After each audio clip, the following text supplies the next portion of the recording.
Well, good morning, ladies and gentlemen, and welcome to the Experian Quarterly Business Credit Review for Q4 2022. My name is Gary Stockton. I work here in marketing for Experian with Brodie Oldham. Before we get started, I just want to cover just a few housekeeping items. If you would like to follow along, we've dropped a PDF of the slides in the handouts area. We'll also include a link to those slides in our follow-up email. And if you have not yet gotten your copy of the latest report, you can download it at bit.ly, that's bit.ly/Q422MSR. We'll also include a link to that in our follow-up email. During today's webinar, we'll be discussing key findings, of course, in the Experian Oxford Economics Main Street report for Q4 22. And we'll be presenting this. It's going to be presented by Brodie Oldham, Vice President of Commercial Data Sciences for Experian and Ryan Sweet, the US Chief Economist for Oxford Economics. Now, Brodie leads a team made up of statistical consultants, scientists, modelers, and engineers with diverse skill sets who provide clients with leading-edge analytics-driven information solutions, services, and data visualizations of actionable insights. He writes and speaks on behalf of Experian about trends in credit markets. Ryan Sweet is the chief US economist at Oxford Economics, and he is responsible for forecasting and assessing the US macroeconomic outlook and how it will influence monetary policy and financial markets. Ryan is among the most accurate high-frequency forecasters of the US economy, according to MarketWatch and Bloomberg. And prior to joining Oxford Economics, Ryan led real-time economics at Moody's Analytics and was a member of the US macroeconomics team. Of course, we encourage you to submit your questions using the questions applet in the GoToWebinar tool panel, and we'll try and leave some time at the end to answer them. If not, if we run out of time, of course, we will route these to our experts and respond following today's webinar. And so now I'd like to turn things over to Mr. Ryan Sweet from Oxford Economics. Ryan. Thank you, Gary. Brodie, great to see you guys.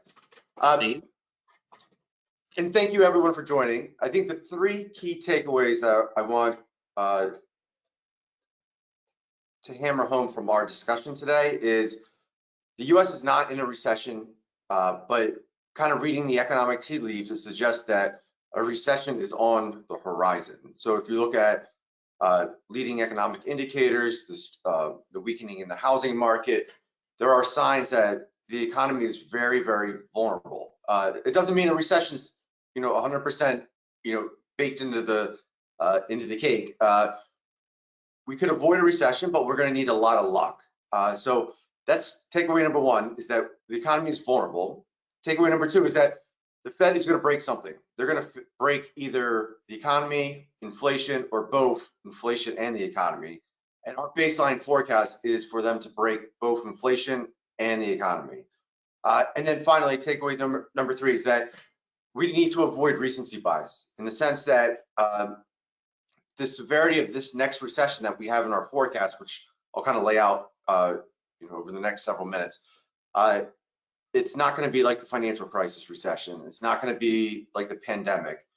This recession is going to be very, very mild. It's going to be your garden variety downturn, peak to trough decline in GDP of roughly 1%. The unemployment rate goes from 3.4% where it is today to just south of 5%. And there's the potential that our forecast could be spot on, but the NBER, who's the National Bureau of Economic Research, doesn't date this as a recession, doesn't meet their criteria that, by the NBER's definition, a recession is a prolonged and persistent period of economic weakness. So even though our forecast could be correct, the NBER may not say it's a recession. They are essentially the de facto arbiter of recession. And Gary, pull up the first slide, and what this chart is showing you is we maintain a lot of probability of recession models. And I think, for this quarter, what I wanted to do is look at, basically provide you with, guideposts of, what are the signals that are sending or that we're seeing about a recession. And one of them comes from the yield curve, which is the difference between long-term interest rates and short-term interest rates. And what we do is we create a probability recession model based on different measures of the yield curve. You can do the 10-year minus the 2-year, but my preferred measure is actually the 10-year minus the 3-month. That has sent the least false negative signals about a recession in the US historically, since at least the early 1960s. So you can kind of see like the probability of recession based on the yield curve has spiked. The stock market, we maintain a lot of probability recession models because no one model is perfect. So we like to cast a wide net and look at a wide range of probability recession models. So a lot of financial market variables, the stock market, high yield corporate bonds spreads, investment grade corporate bond spreads, they're all signaling a high probability of recession. But we also look at the economic data, and the economic data on net is saying, recession odds are elevated. Not as elevated as what financial markets are saying, but on overall, when you read the economic and financial market tea leaves, something is brewing. We don't know when, with a lot of certainty. We actually recently, in our March baseline that we're going to post early next week, we pushed the recession from Q2 of this year to Q3. And in economic forecasting, most of the time you either get the timing or the event right. You can't get both because it's very, very difficult. So I think the timing is still up for debate, but I think reading the economic tea leaves, listening to what the Fed's going to do, a recession is more likely than not in the next 12 months. And if Gary, if you don't mind going to the next slide, to help understand the current state of the economy, we create a lot of heat maps, and this is what you're going to see here. And this is looking at the NBER, the National Bureau of Economic Research. They're indicators that they look at to date where we are in the business cycle. And you can see things are starting to turn a little bit red. Things are weakening. Household employment has been soft. Industrial production is weakening. The one area that we can discuss is the labor market is really, really strong. I've been surprised how strong the labor market's held up. Businesses are hoarding labor because it's very difficult to find, people to fill open positions, particularly at the low end of the wage distribution. And that's why I think one unique nature of this recession is that when we do start to see some layoffs, there's not going to be a ton of layoffs because I think businesses are going to continue to hoard labor, so they'll cut hours rather than cutting people. But one unique nature of this recession is that we're going to see more layoffs among higher paying white collar jobs than blue collar jobs because the supply imbalance between labor demand and labor supply is most binding among those in retail, leisure and hospitality, transportation. It's not necessarily business in professional business services, things like in finance. Labor supply issues aren't as binding there. Therefore, I think this recession is going to be unique in that sense that you see more layoffs among white collar jobs versus blue collar jobs. But wanted to provide this to everyone so you can kind of see like a little bit of a heat map of where the economy is starting to soften. And you can see it in industrial production, household employment. You can see it in manufacturing. One area that may be a little bit surprising is if you look at consumer confidence and their expectations, consumers are upbeat. But what we'll see in a little bit is you got to watch what consumers do, not what they say. Consumers can say, hey, we're happy, but not spend, and vice versa. And that's something that I really only pay close attention to consumer confidence around turning points in the business cycle. And we're not right there at the turning point yet. And you can see that on the next chart. So what we did is we developed, my colleague Matt Martin and I created this business cycle index. So basically, don't worry about the trying to Google fuzzy k-means clustering. If you read about the methodology, like more than happy to explain it. It will put you right to sleep. Basically, what we did is we took all the NBER indicators that they use to date the business cycle and created a index using k-means. And what k-means is basically taking all the economic data and putting it into different clusters. And that helps us date where we are in the business cycle. So go back to Econ 101 and remember that chart where it shows you you're in expansion, you're at a peak, you're in a recession, you're at the trough, and then recovery. And we wanted to create a tool where it shows you where we are in that business cycle, and that's what we did here. So you can see that we're not in a recession yet, but once we drop below zero, that's a clear indication, which we're kind of headed towards based on the economic data, towards an economic downturn. And why we wanted to create this index is that typically the NBER doesn't announce a recession until 6 or 9 months after the recession has already occurred. So we want to create a real-time indicator to show where we are in the business cycle. So the data is softening. That's attributed to some weakness in consumer spending.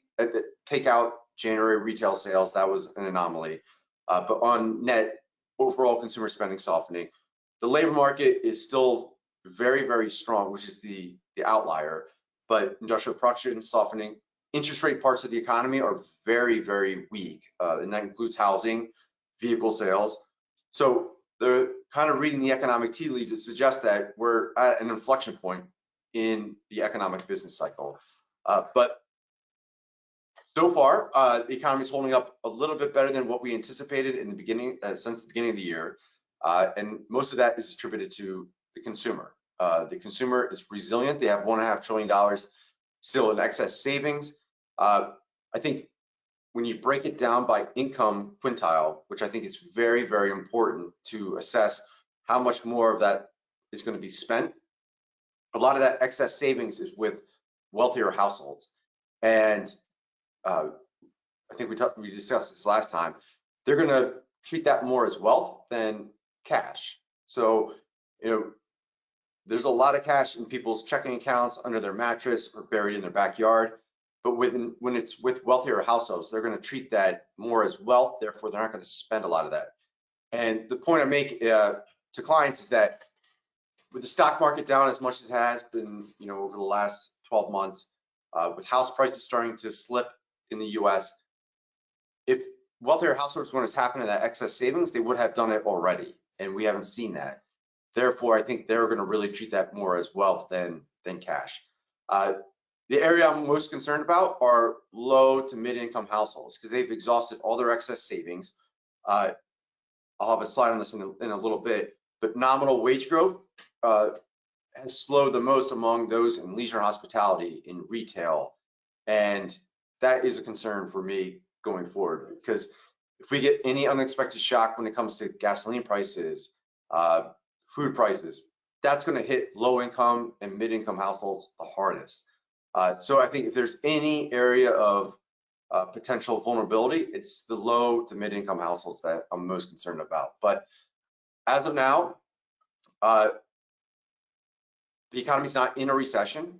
We're forecasting a mild recession going forward, because the recession is going to be mild in the sense that when you look at in aggregate, the economy's balance sheet's in really good shape. Household balance sheets are in really good shape. Of course, when you disaggregate it, I'm still really, really concerned about low-income households. Non-financial corporate balance sheets are in good shape, and state and local governments are flush with cash. So there's no really glaring imbalance in any part of the economy's balance sheet. But as you can see by this metric that we created, it's a useful tool that, going forward, every month we're going to update this, and we'll most likely start heading closer and closer to that zero threshold, which is a cause for concern. And if Gary, if you don't mind going to the next slide, this is one of my favorite indicators in the sense of tracking where the probability of recession is. So we can build lots of probability of recession models, but one thing that I always look at is the availability of credit. And credit is essentially the economy's, it's the mother's milk for the economy. And this is showing you the net percent of banks that are tightening C&I loans to large and small and medium-sized firms. This comes from the Fed's Senior Loan Officer Survey, and you can see, at least historically, it does a very good job of predicting of a recession. So typically, credit standards tighten a lot before a recession, and then tighten even more significantly during a downturn. And what you can see, at least recently, banks are really pulling back. And that's not surprising because, if you look at the yield curve, that, and the yield curve is basically when, short-term interest rates are higher than long-term interest rates. And that throws the whole banking model for a loop, because how banks make money is they lend short, or they borrow short and lend long. But when the yield curve is inverted, that kind of throws their model upside down. Therefore, they start to pull back on lending, make less credit available to businesses, to you and I, and that kind of really starts to upset the economy. So doesn't necessarily mean like a recession is going to happen tomorrow or next week or next month, but this chart is kind of showing you that a recession is most likely going to happen soon, because credit is really, really critical to the economy, particularly for small businesses. Small businesses, if you look at the NFIB, which is the National Federation of Independent Businesses, small business confidence is very, very depressed. Part of the reason is, the tightening in financial market conditions, and also the availability of credit. And Gary, if you don't mind going to the next slide. One area that there is reasons for optimism, and I think if our forecast for a mild recession is wrong, and again, I hope our forecast is wrong, because I'm not rooting for a recession. I don't want a recession. Is the labor market.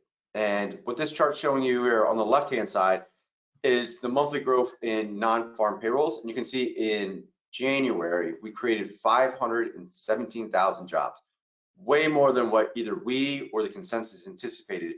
The job market was just booming in January. Now, we got to discount it a little bit, but we don't want to ignore all the strength in the labor market. Why I say we got to discount it is that January was really, really warm in the US. So that likely juiced employment in very weather sensitive sectors like construction and retail, things like that, and leisure hospitality. Also, the seasonal adjustment, I don't want to get into seasonal adjustment factors. I'm more than happy to discuss it with anybody, but most people will fall asleep. My wife, when she hears me say seasonal adjustment factors, she tones me out. But that can distort the economic data early in the year. So even when we get the jobs numbers on Friday, we really have to pay very, very close attention. This is what we do at Oxford, is we dig really deep into the weeds and figure out whether or not, like, how much can we trust the data. But still, abstracting from all the ebbs and flows in the data, all the potential flaws, you can see we're creating on average 300,000 to 400,000 jobs per month over the last 6 to 9 months. That's very, very strong. The Fed needs monthly job growth to be roughly south of 100,000 to help bring down inflation. And the other key to inflation is on the chart on the right, and this is our wage tracker.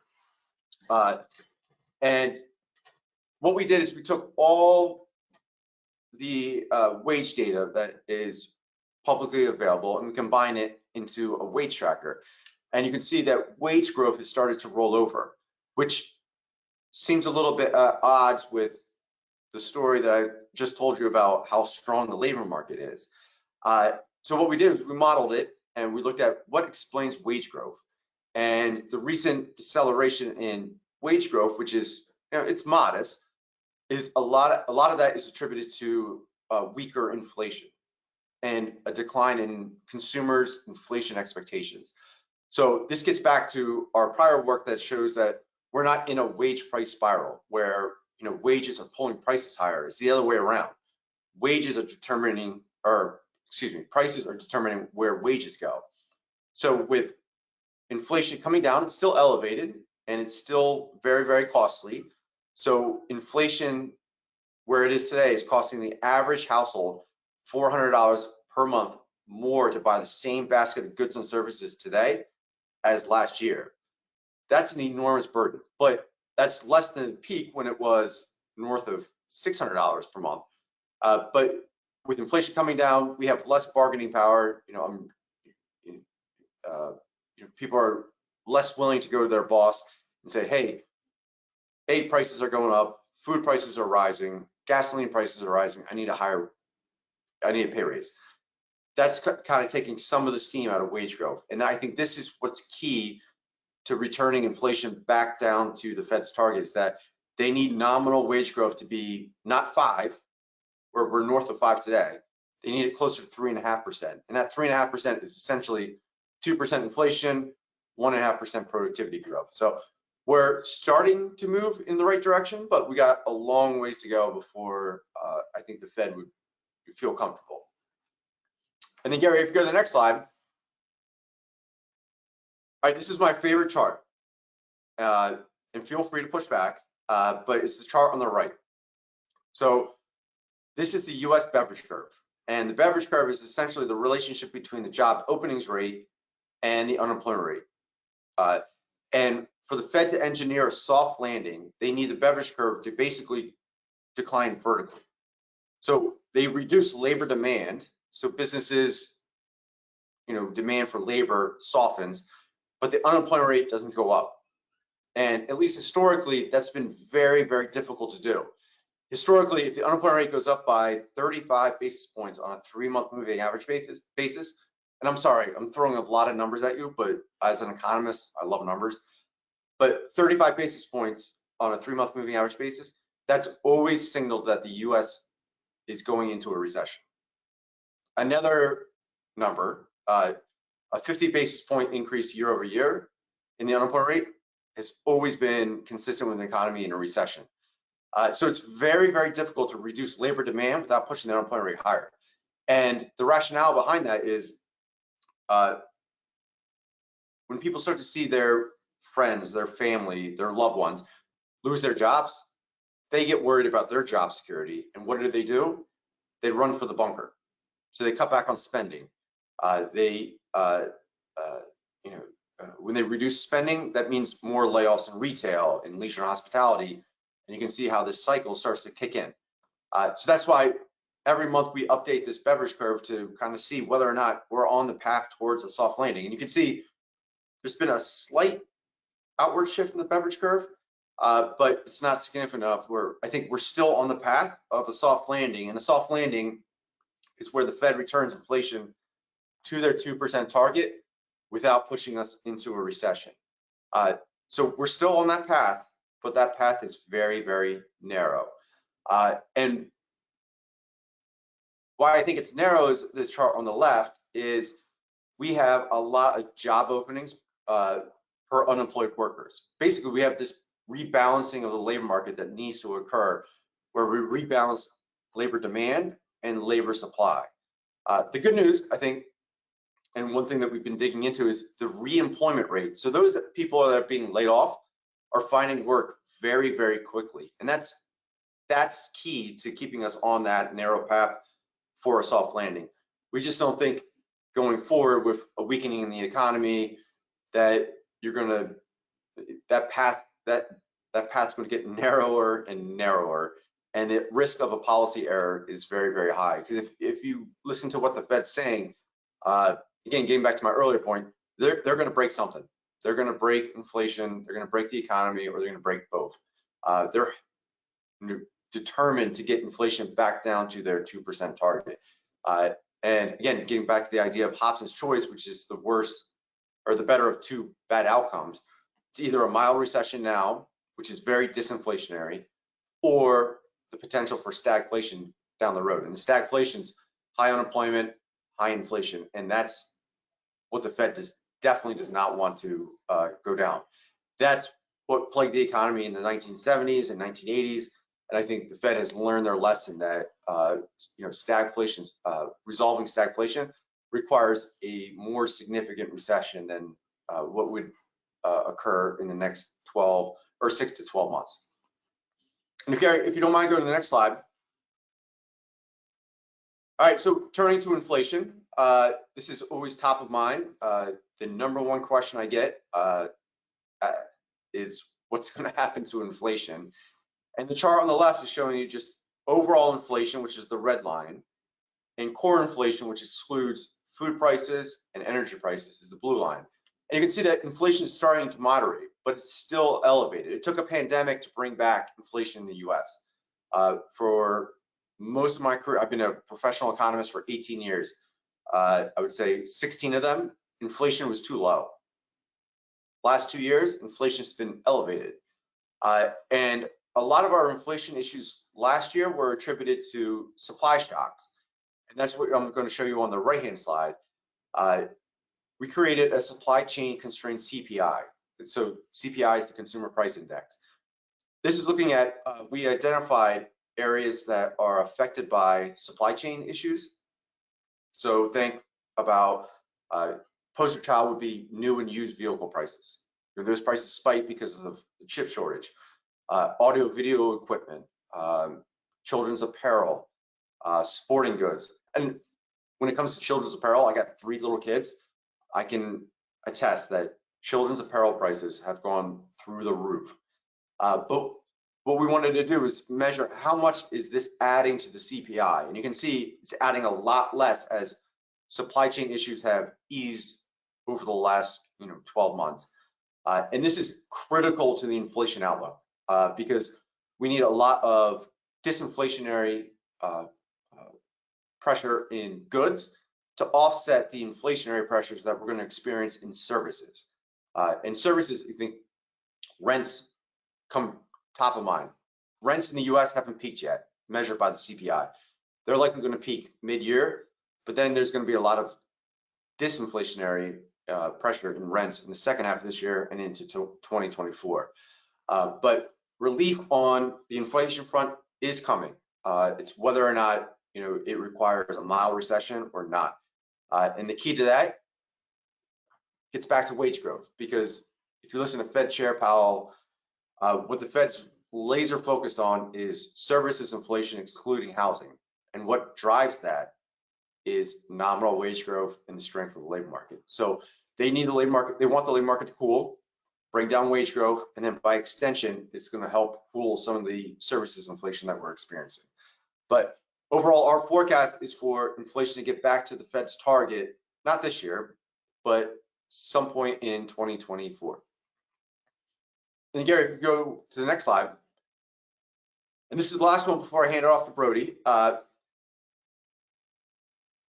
One thing I'm worried about, and it's very difficult to model, is that we might talk ourselves into a recession. And I'm a huge fan of using Google Trends data because if people are Googling things, then it's on their mind. And what this chart's showing you is just the frequency of the word recession, or I could very similar chart if you look at what's a recession as a Google search. So people are worried. They're not as worried as they were earlier, early last year, when you couldn't read a story about the economy without the word recession being in it. But still, as you can see, relative to pre-pandemic, people are Googling recession a lot more than what had occurred. So this is something I'm keeping a close eye on, because if people are searching for it, it could affect their behavior, and eventually will affect their spending habits. If you look at small business confidence, look at CEO confidence for large or mid-sized companies, they're very, very pessimistic, and that's going to affect their investment behaviors over time, and it's going to affect their hiring behaviors over time. And when it comes to the consumer, which is 70% of the economy, people, if they're worried about a recession and are Googling it, they may cut back on spending a little bit more aggressively than what we're anticipating. So bottom line, the economy is holding up. It's been a little bit more resilient than what we anticipated, but our baseline forecast is still for a mild recession to occur in the second half of this year. I hope the risks are still weighted to the upside. I think a lot of that is the excess savings is a big upside risk, but we're going to be vulnerable. We're going to need a little bit of luck to avoid a recession, but it's possible. And with that, I will hand it off to Brodie. Thanks, Ryan. You made me laugh a couple times. I know that when I've sat in the car with some of my kids before, and they say, "All right, Do you want me to tell you the long or the short of why this is occurring in the economy? And generally, they say the short, or they roll their eyes and put their headphones back in. So one of the two. Yeah. And I think as we go forward, you know, we try to talk about this in a fun way, and I appreciate how you did that, and made me laugh a couple times this morning, just in the way that my family operates. Well, hey everybody, Brodie Oldham. I'm going to talk to you a little bit about how commercial credit and consumer credit are trending within the U.S. We'll take some of the points that Ryan made and continue to elaborate a bit on some of those points and how it will really impact the way that we go to market over the next 6 to 12 months. So as I dig in, I like to really think about our commercial data that we have here at Experian. It's where we focus. This data is built of different types of trade lines, credit lines that come together, both installment, commercial card payments, unsecured loans that will come with consumers. You know, as we look at how credit data or decisioning data is expanding, it goes into buy now, pay later types of data that's available. So these types of new products that are coming out, non-traditional payment methods that will impact the way that we see traditional credit decisions being made and how we look at the trends going forward, and what types of decisions should we really pay focus to, and what should we sprinkle with a little bit of salt. Take it with a grain of salt. You'll hear that a lot over the next couple months. Well, I like to start again with our really where we were a year ago. I think that's good, and then we'll look at a little bit of consumer trends and then get into the commercial small business trends. Where were we a year ago? So consumer scores around 714, 15, going up to about 716. They've maintained this elevated level. Now, when we think about scores during the pandemic timeframe, and about a year ago, we had a lot of stimulus still in the market. About 71% of small businesses had that stimulus. A lot of consumers still had stimulus savings in their pocket, and so they were paying some of the debts that would generally be late for them. Their cash flows didn't really measure up to the amount of bills that were coming through the door, and so with this additional stimulus, they were able to reduce their utilization and reduce the number of delinquencies that they would generally see. And what did that do? That elevated the scores. Well, what were the things also in the market that we were really seeing about a year ago? Well, when we looked at inflationary rates, they were starting to go up. Businesses, that was the main concern, and I think that's really come to pass over this past year. And you know, Ryan talked a little bit about how it had been so low for so long, and now we're seeing a time of the velocity of those increases really taking on a different face than most had seen. Small businesses really had escalated during the pandemic, so the applications and new business starts, mostly in the South, we had a large percentage starting there.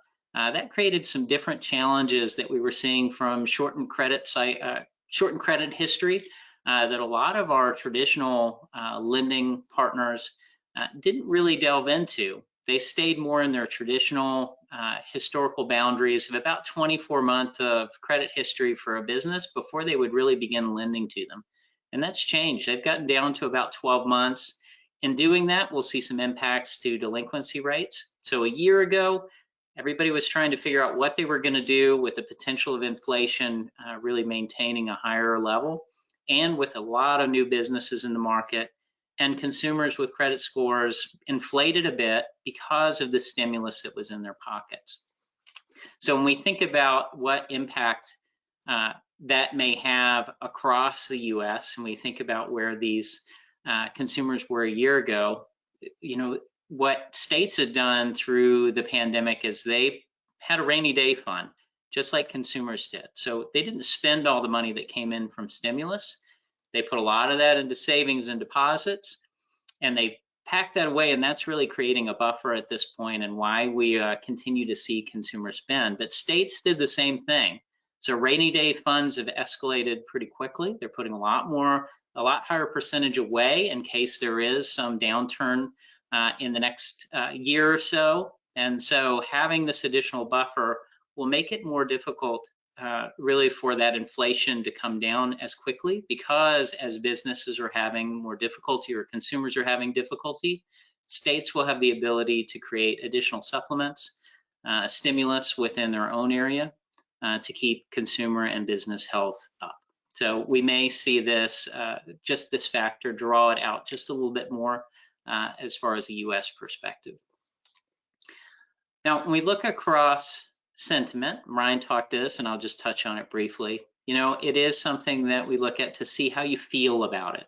How did consumers feel? They were spending, they had money in their pocket, but again, they just didn't feel like the economy was going very well. We had elevated fuel prices, food prices were going up, shelter prices were going up, and so during this initial phase of the inflationary time frame that we're even in right now, we saw that consumer confidence was heading downward. We see small business staying up, not quite following, because the cash flows of consumers kept their confidence up because they still saw money coming through the door. Well, consumers now look out. We hear the stories in the news of recession, as we saw in that last chart that Ryan showed. It was a big peak in the middle part of last year of those searching recession. That's cooled off. As that cools off, you'll see the sentiment for consumers start to come back up. They're feeling a little better about what we may see over the next 6 to 12 months. Just feeling better about their cash flow and their position, knowing that there is some underlying backing if we do get into more of a difficult season. But there are still factors out there that could certainly signal some troubled times, and they still include COVID.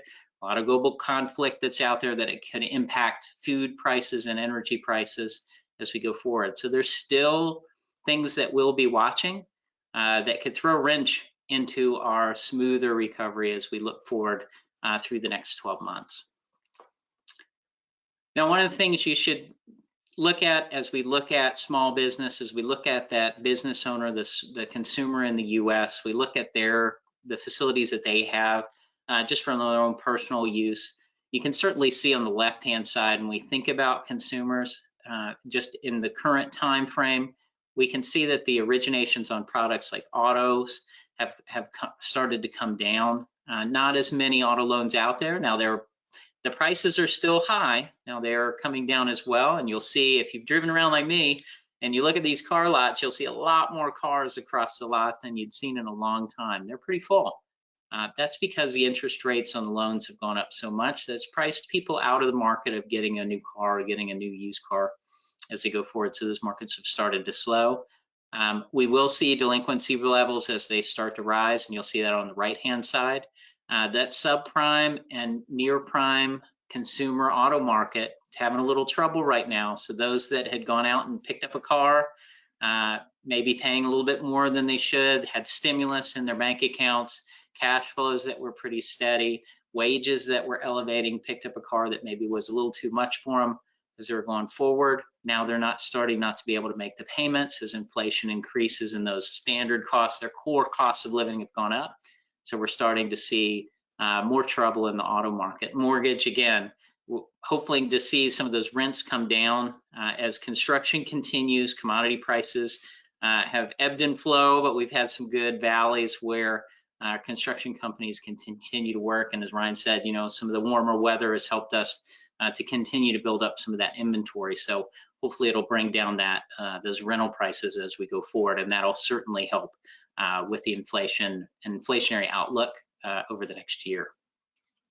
So when we think about the consumer still spending, I think it's good to notice that as we look at spending, even adjusted for inflation, spending and even the adjusted income through inflation is still greater than it was prior to the pandemic.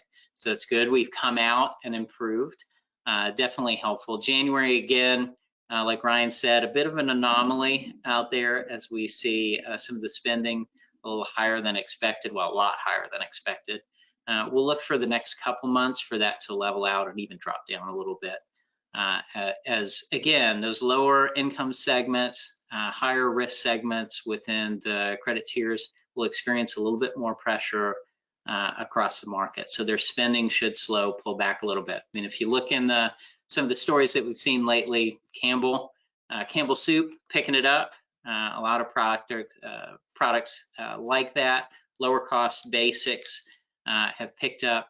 Certainly their sales over the past quarter have been significantly outpacing what they thought they would be. And again, that's consumers looking for lower cost options as they go forward. Maybe not running for the bunker yet, but certainly looking how to stock that bunker as we go forward. So spending's still pretty good across the US. Now, from a business owner perspective, incomes are still increasing. That's good to see. So still profitability there. We've certainly seen profitability across businesses from a recent SPCS survey that those have gone up pretty good, from about 34% having profitable companies to over 40%, almost 47% having more profitable companies now, or gaining a profit over the last year. Now, debt to income starting to pick back up. We're seeing this both on the consumer and the commercial small business side. But for small business owners, debt to income is picking up as their cash flows, not really based on stimulus anymore. That's come away. If you think about, again, a year ago, 2 years ago, 75 to 90% of companies were taking stimulus and asking for support. Now that's down below 40%. Probably around 34%, again, asking for support in 2022. So big difference there. That means that because the credit markets have been open and spending has continued at a steady pace, cash flows from consumers continue to come. Businesses have continued to invest and putting a little bit more onto products like a credit card. Now, what that means is as your utilization goes up, what you'll see is that credit scores are starting to normalize on commercial credit. And the scores for our commercial perspective, the average score was up above 760 about a year ago. Those have come down several points to around 756 in the current year. Still within the same credit tiers as they were prior from an average score perspective, but coming down at a velocity that's not a standard level continue on each year at a normal pace. This is some volatility within the credit scores, and that's really coming out of the pandemic, losing some of that access to stimulus, which was your buffer, putting a little bit more, leveraging yourself a little bit more in the credit markets. And that, again, brings scores down a bit as it normalizes. We should see around a 740 score over the next 12 months. That's what we should be seeing. And that's more of a normal score that we would see within a normal economic environment. So we're thinking about the business owner.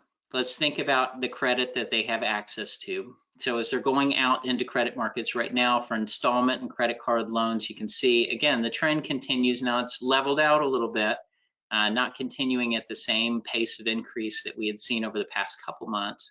But in the fourth quarter, we saw it maintain a pretty reasonable level of originations. Those are the blue bars. They come up for both card and installment. You'll see the red line as the average credit limit. Now that has come down and continues to be lower because there are a lot of new businesses in the market. And we talked about last year having about 400,000 new business applications a month.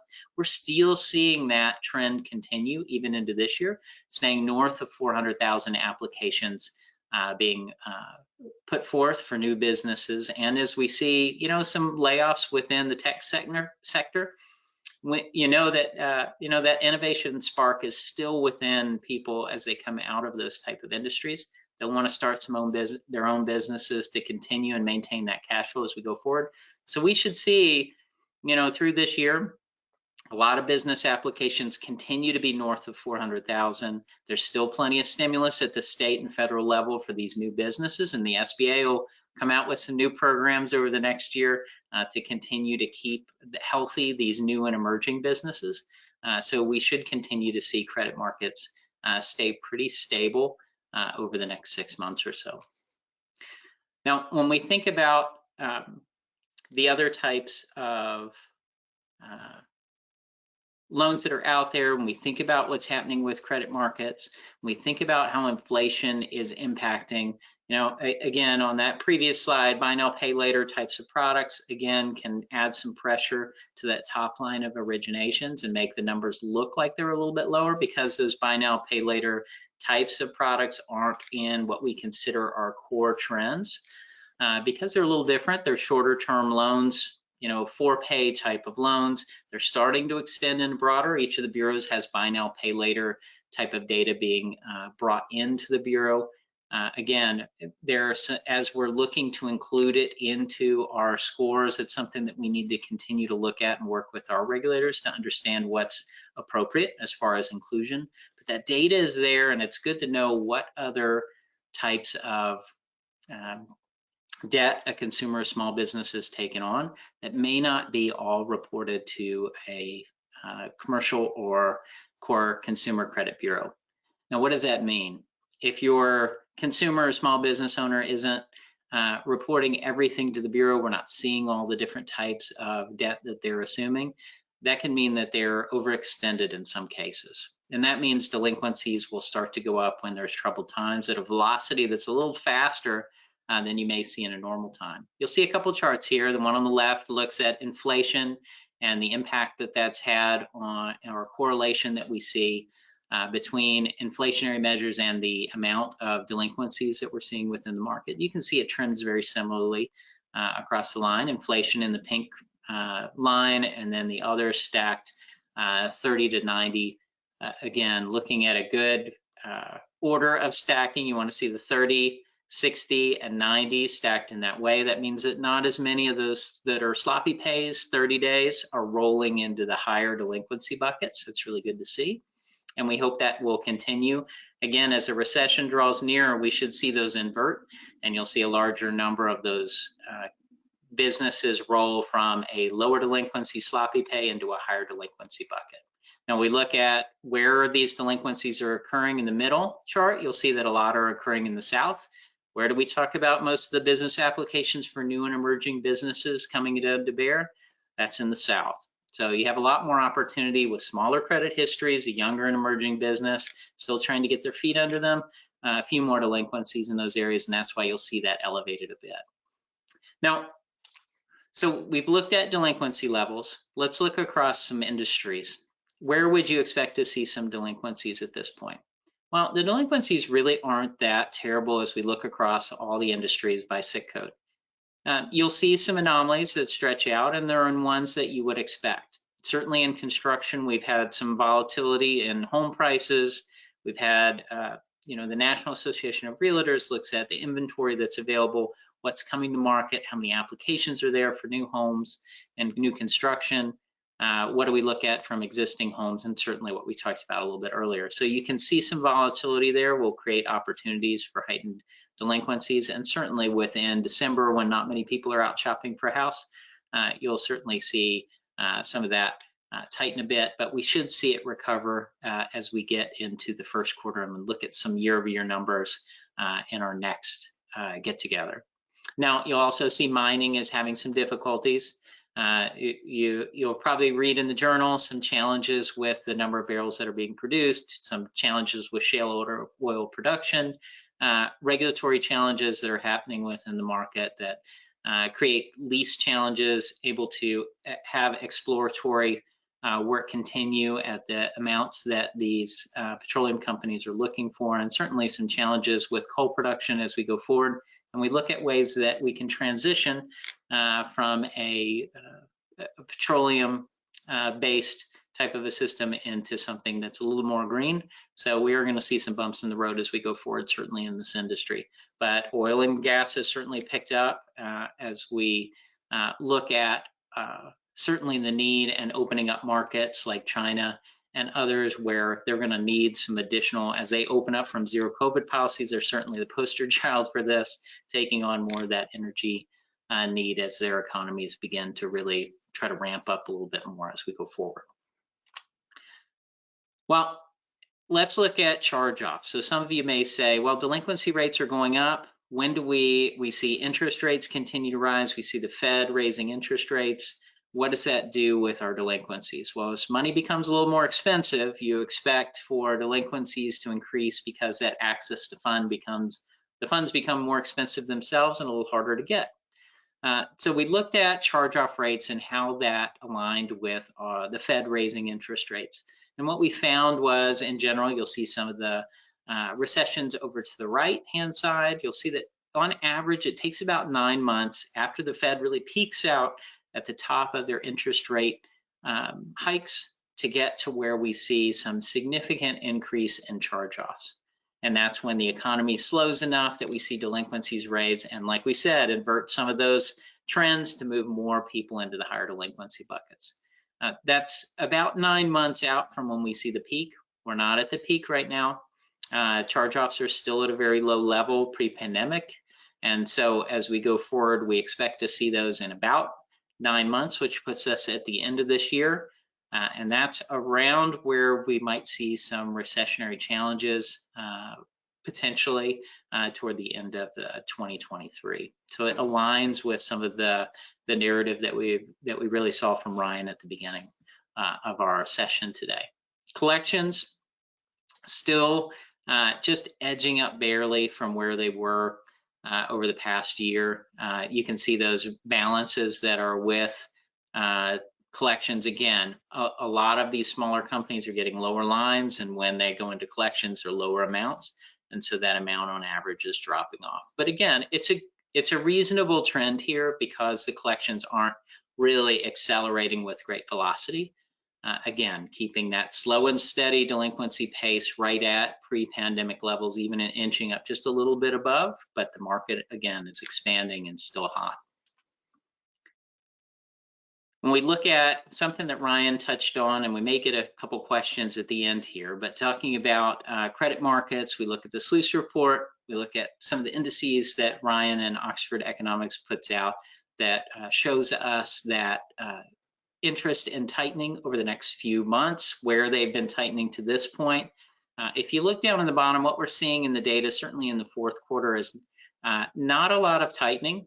A lot of that, you'll see the pink bars on the very bottom show those high risk buckets. So where you may be in the subprime, near prime type of credit risk from a commercial perspective in small business, still lending into a large percentage of those. Still a lot of fintechs operating with a vast amount of products. That's that expansion. I want to continue to grow my business over the next year. To do that, I may not be able to offer the same products I have in the past, knowing that they'll be a little more risky. I have to price a little differently, but I'm still gonna, so that I can grow my business, maybe not the 12% I did last year, maybe 2 or 3% this year. I need to expand and look for opportunities to dip into some of those prime and near prime spaces. They're a little more risky, but I can find pockets through analytics. So as we go forward, we're still seeing the market not quite tightening down. We see a little bit of a bump in December, but the expectation is that that will, again, normalize as we get into looking a little bit closer into January and February. So where do we sit? I think we see some signals that are out there that could bring about a slowdown in the next few months. We're going to certainly be watching some of the signals that Ryan alluded to. We'll see consumers changing behaviors as we go forward into this year, looking at some of their discretionary spending. We've seen some of that already begin to normalize back down to a more normal level of spending.